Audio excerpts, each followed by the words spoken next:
তাদের medically fit করার দায়িত্ব আমাদের, সেই দায়িত্ব আমরা পুরোপুরি ভালো করব, কিন্তু পারফরমেন্সের গ্যারান্টি তো আমি দিতে পারবো না। রিপোর্ট ঠিকই ছিল, ফিজিও ঠিক ছিল, কিন্তু ওর ব্যথা ছিল সেটাও ঠিক।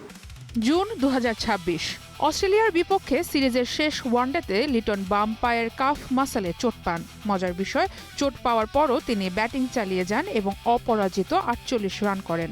তখন চোটটা গুরুতর মনে হয়নি। এরপর 17 জুন চট্টগ্রামে ব্যথা অনুভব করায় লিটনের পায়ের স্ক্যান করা হয়। সেখানে ধরা পড়ে বাম কাফ মাসলে গ্রেড 1 টিয়ার। এরপর ঢাকায় ফিরে শুরু হয় পুনর্বাসন। পুনর্বাসনের সময় মূল চোটের আশেপাশে নতুন জায়গায় ব্যথার কথা জানান লিটন। 27 জুন ঢাকায় আবার স্ক্যান করা হয়। আগের চোট কিছুটা উন্নতি করলেও নতুন জায়গায় ব্যথার কোনো বড় সমস্যা স্ক্যানে ধরা পড়েনি। এরপর জিম্বাবুয়ে সফরের আগে বিসিবির মেডিকেল বিভাগ থেকে জানানো হয় 2 থেকে 3 সপ্তাহের মধ্যেই সেরে উঠবেন তিনি। একমাত্র টেস্টে ফেরার সম্ভাবনাও অনেক বেশি। ফলে পুরো দলের সাথে জিম্বাবুয়ে সফরে যান লিটন। কিন্তু সে সময়ও ইনজুরি পুরোপুরি ঠিক না হওয়ায় জিম্বাবুয়ের বিপক্ষে সিরিজেও পাওয়া যায়নি তাকে। দেশে চিকিৎসা ও পুনর্বাসনের পর পুরোপুরি সুস্থ না হওয়ায় লিটনকে সিঙ্গাপুরে চিকিৎসা ও মেডিকেল অ্যাসেসমেন্টের জন্য পাঠানো হয়। সেখানেও তার চোট নিয়ে পরীক্ষা নিরীক্ষা ও পুনর্বাসন চলে। এর মাঝে লঙ্কান প্রিমিয়ার লিগ থেকেও নাম কাটিয়ে নিতে হয়েছে লিটনকে। সে সময়ই বিসিবির মেডিকেল বোর্ডের সিদ্ধান্ত নিয়ে প্রশ্ন ওঠে।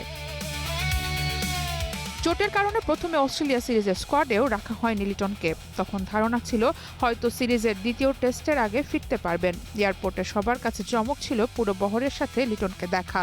পুনর্বাসনে দ্রুত উন্নতি হওয়ায় তাকে প্রথম টেস্টের স্কোয়াডে যোগ করা হয়। সেই সিদ্ধান্ত সম্পর্কে প্রশ্ন করলে বিসিবির মেডিকেল বোর্ড থেকে সরাসরি উত্তর না দিয়ে জানানো হলো কিছু জায়গায় ক্রিকেটারের ইচ্ছায় ছাড় দেন তারা। ও তো খেলতে চাইবে, এটাই খুব স্বাভাবিক, এবং আমার দেশের মানুষও চাইবে ওর খেলুক, ওর পারফরমেন্স আগের মতো থাকুক, সেটাই চাইবে। কিন্তু আমরা এটা অনেক সময় হয়তো বা কম্প্রোমাইজ করেছি, যেটা আগেই করা উচিত ছিল না।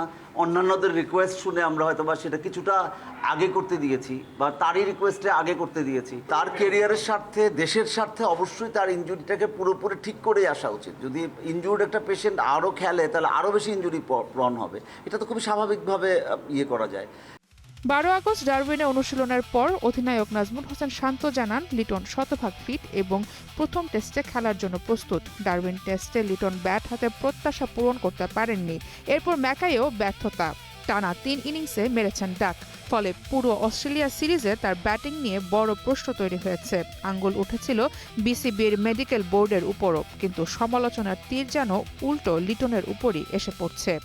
প্রথম যে স্ক্যানটা করা হয়েছে সেটা 2 দিন পরে করা হয়েছে, সেকেন্ড স্ক্যানটা ছিল সেটা 14 দিন পরে করা হয়েছে। দুটো স্ক্যানের মধ্যেই আমি নিজে মেডিকেল পার্সন, আমি প্রফেসর অফ ডার্মাটোলজি, আমরা এগুলো লম্বা সময় ধরে দেখে আসছি, করে আসছি। আমি দায়িত্ব নিয়ে বলছি, দুটো রিপোর্টের মধ্যেই ঠিক মতোই আসছিল জিনিসগুলো, যে ইনজুরি আছে। এখন ইনজুরি তো ভালো হতে হলে সময় দেওয়া লাগবে।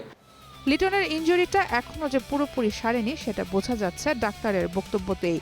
অস্ট্রেলিয়া সিরিজের সময় নিয়ে আবেগী সিদ্ধান্ত বড় সময়ের জন্য এই উইকেট কিপার ব্যাটারকে ছিটকে না দিলেই হয়। সারা মাহবুব, স্টার প্লে।